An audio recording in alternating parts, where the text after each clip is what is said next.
And we're going to talk about some players that stepped up big time for the Oklahoma Sooners, and the guy of the hour that we haven't even touched on yet, Mr. Armeson Thomas, will discuss coming up on Locked On Sooners.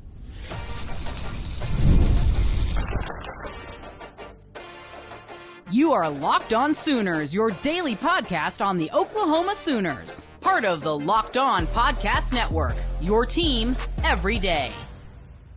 All right, Jay, who stepped up? Look, man, there's a few players that stepped up in this game, but we got to talk about the main guy, right? Armeson Thomas, man. He showed out 3 sacks, the strip sack, fumble recovery, force the fumble, and then recover the fumble to close out the game. Man, he was on one at the end. I mean, if there's anything I'd ask for him, give me that in the first quarter against Tennessee, right? But the good thing for him is there's very little chance that they're going to go out there in a max protect type setup, right? They're not going to have an extra blocker at tight end or anything. They're going to believe that their offensive line is good enough to where that's not going to work against Tennessee. But man, he just exploded there on those last 2 drives, and that was what we needed, right? That was the spark the defense needed. It's more of we're leaning so heavy on the secondary, even though we forced Mensah to throw the ball quickly. Like, he was getting rid of that ball because he was getting a lot of pressure. Getting there at the end and just knowing that they're trying to build up deep plays makes me feel encouraged that if a team tries to set up a deep route, we're going to get there and cause disruption to the quarterback. Yeah, you also throw in the pass deflection that he had. So second to last drive, Armeson Thomas on first down gets the sack. On the second or third down, he gets the pass deflection. Then on the fourth down, gets the sack again. And then on the final drive, he gets the sack, strip fumble recovery. The dude was just a monster. And he was creating pressure all game. He had 5 total pressures, according to Pro Football Focus, was the highest graded power 4 edge rusher among players that played at least 15 snaps on the weekend. So that just goes to show you just how impressive he was. Now, obviously, he gets the splash plays at the end of the game, and that matters. But part of that is when you get up 2 touchdowns and you're late in the game. Remember, Tulane got the ball back with like 6 minutes to play. That's plenty of time left to go get a score and then try to get the ball back and get another score. Well, Armeson Thomas shut that noise down immediately. He said, game, set, match, me. I'm taking over. And so just really high level play from him, just from a pass rushing perspective. The first sack was just like pure speed, getting around the edge. The second one worked up field and then saw that the quarterback was stepping up in the pocket and broke his rush down and came back inside. Game over. And that was after, he got let free, got let loose, felt the screen developing, got his hands up real quick and knocked the ball down just again.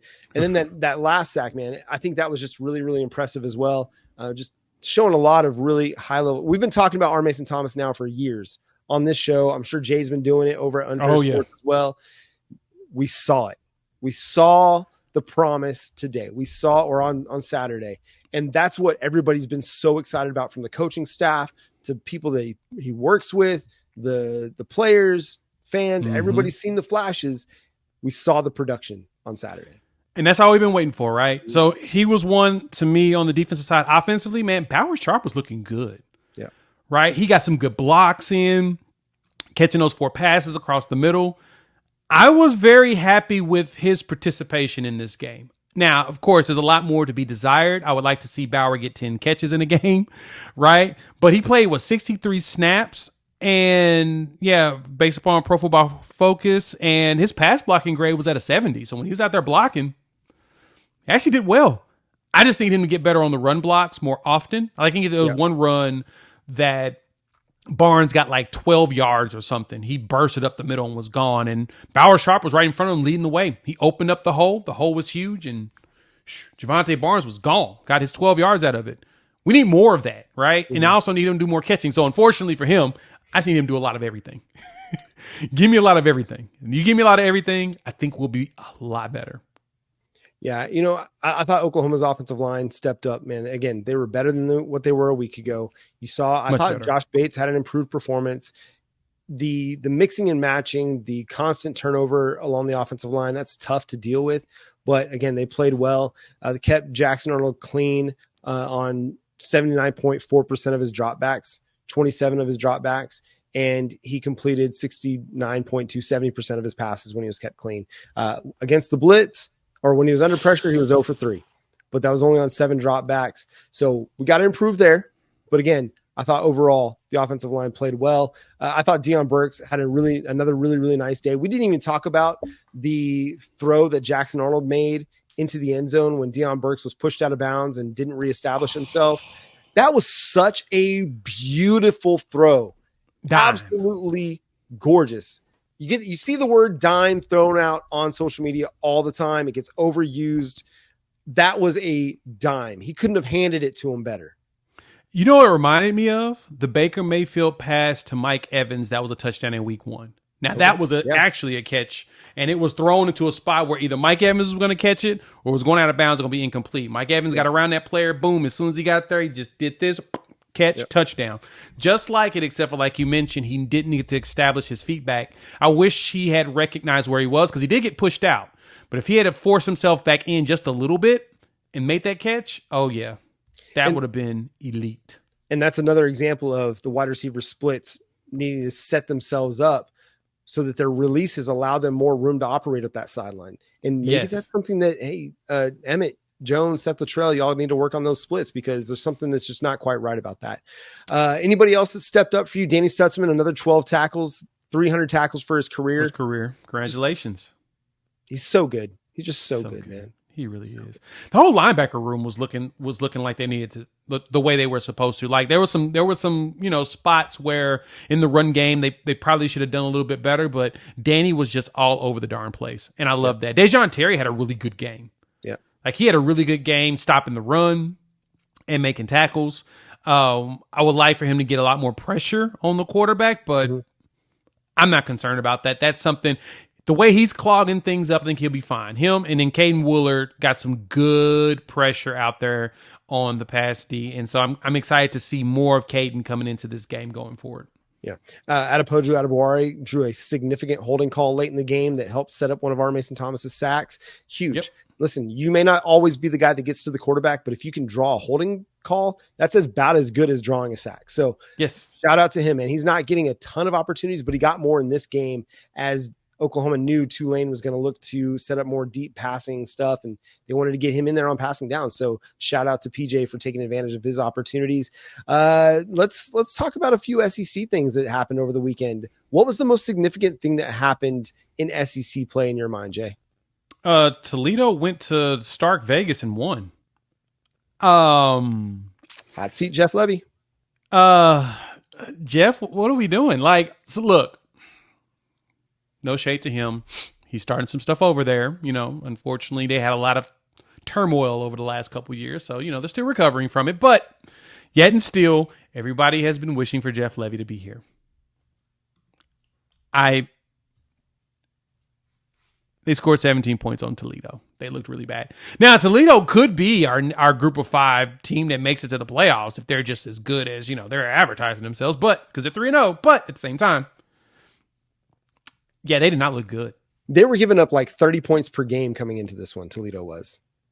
Ooh. That's 2 weeks in a row in which Mississippi State's offense has struggled.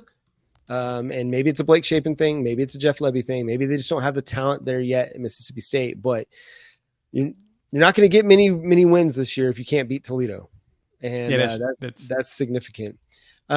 Georgia and Kentucky. That you said it last week. Kentucky plays Georgia weird, and they certainly did. Every time in Lexington. After giving up 32 points to South Carolina the week before and getting skunked, they held the Bulldogs to 13, and it took a late drive by the Bulldogs to get the game-winning touchdown, what would be the game-winning touchdown. But, yeah, dude, I don't know quite what to make of the SEC right now, except for I know Bama's pretty good. I think Georgia's pretty good. Texas is pretty good. And Tennessee's pretty good, and Ole Miss is pretty good. So there's a lot of pretty good teams there at the top. And I think you can make a case for Oklahoma's defense being pretty good and Missouri being pretty good. So you got like 7 teams that are currently undefeated and probably pretty good. Yeah, there's a lot of undefeated teams right now in the SEC, and the question is going to be who's going to be the one that's going to show up. and close things out, right? I'm kind of curious to see going into next week, like Missouri and their struggles against Boston College. Boston College was fighting them. And I didn't think they were going to fight them like that, but they fought them. That was a game. That was a fun game to watch.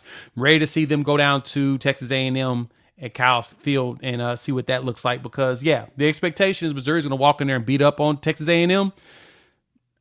Texas A&M seems to be doing weird stuff too. They show up in games and you're like, wait, what? They were in for over 300 yards in Gainesville. The Aggies did without Connor Weigman under center. 300 yards. Over 300 yards running. That's over 300 yards. Absolutely crazy. Now, we all know that everybody wants Billy Napier fired now because of that. But at the same time, look, if Texas A&M shows up, if because Reed's going to be quarterback next week. You don't start. Reed looked good. He looked good. Now, it could be that Florida's really, really bad, but we'll see. Missouri's going to go down there. We'll find out this weekend. And then either we're going to be completely right or Missouri fans are going to start hiding because that game could be the trickle effect for them to go down for the rest of the year. They've got to beat that. That's the one game on the road. Y'all need to exert your dominance and go. But they don't actually play them for 2 weeks. So they get a bye week before they go down to Kyle Field. They got Vanderbilt next week, in which Vanderbilt's been weird. Yeah, Vanderbilt lost to Georgia State this week. They lost to Georgia State on the road. Yeah, Diego Pavia had almost 300 yards passing. He had like 80 yards rushing, but Vanderbilt couldn't stop Georgia State. Now I don't know if Georgia State's become like the, can't make it into Georgia, so we're going to play here kind of a thing, and we're just kind of finding some diamonds in the rough sort of a situation in state. But I don't know. The state of Georgia is playing good ball this year. Georgia Tech's playing good ball. Georgia State. University of Georgia. I don't know. But yeah, they've all found the whale of players. Yeah. So I'm not going to sit there and sleep on Vanderbilt to bounce back against Missouri, but I don't have a whole lot of confidence that that's going to be the case.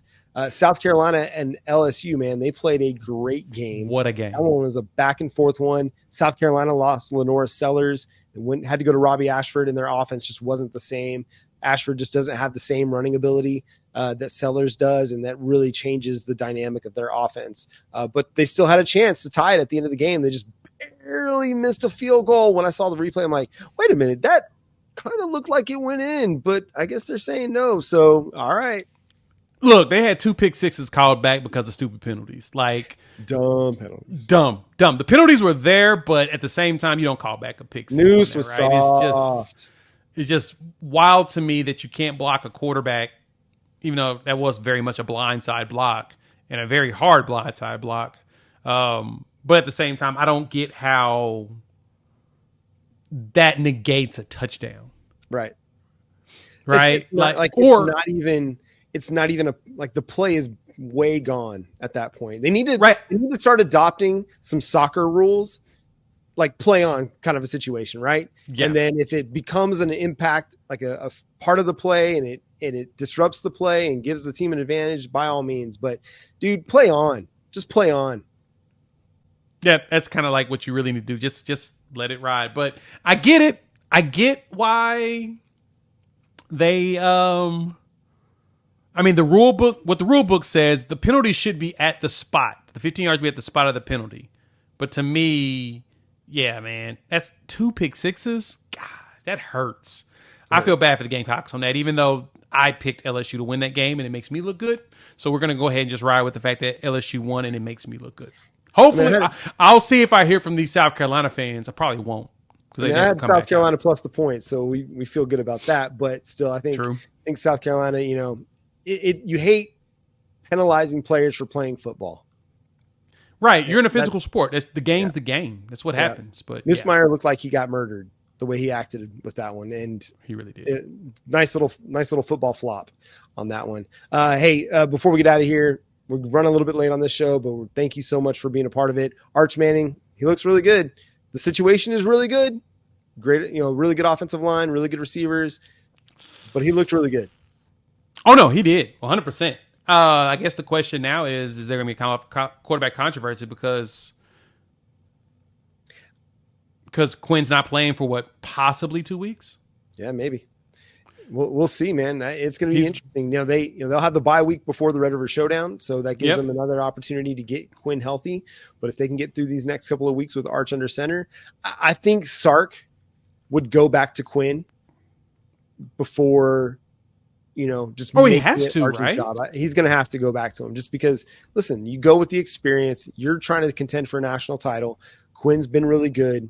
You got to go back to him, but. Hey, listen, if Quinn's not able to get back to what he was and that, abdominal strain lingers, you've got a pretty good option in Arch, man. And he's looking good, really, really good. And he looked composed. He showed a good arm, showed good athleticism, good speed. So that's going to be kind of interesting to watch for the next couple of weeks. Yeah. But that's going to do it for today's episode of Locked On Sooners. Thanks so much for tuning in, being a part of the show. Subscribe to the show wherever you get your podcasts. We're free and available on all podcast platforms and on YouTube. So hit that notification bell to let you know when new episodes drop. Follow Jay at Unfair Sports, myself at John 9 Williams. The show is at Locked On Sooners on all the social media platforms. But until next time, he's Jay Smith. I'm John Williams. We'll catch you then. Boomer Sooner.